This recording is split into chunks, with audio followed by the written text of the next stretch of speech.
بالنسبة لدول الخليج ما عدا دولة ما نذكرش اسمها، الشيء الآخر كل أشقاء ونتعاملوا يوميا وما فيش مشكل، ما عندنا حتى مشكل لا مع أشقائنا السعوديين ولا الكويتيين ولا العراقيين ولا ما عندناش القطريين، أصبحنا اليوم تعامل مكثف مع بعض، العمانيين نفس الشيء، ما عندناش مشاكل.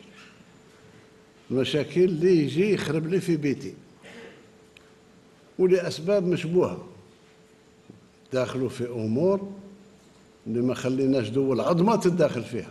فين خليك أنت تدخل لي في أمور داخلية؟ لا، بقى في قدرك ورانا أشقاء، فيش مشكل. إذن كل هذه الأمور هذه تخلينا يقظين وتقريب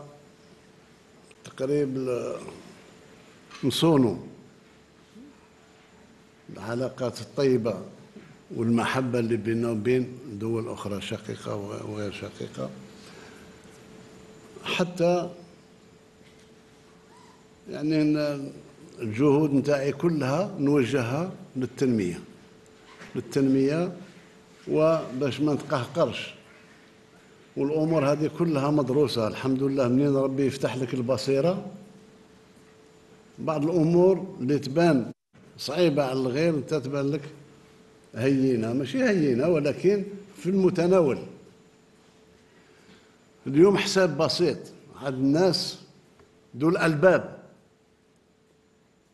والله عز وجل يقولك يا أولي الألباب، ما يقولكش يا أولي العضلات.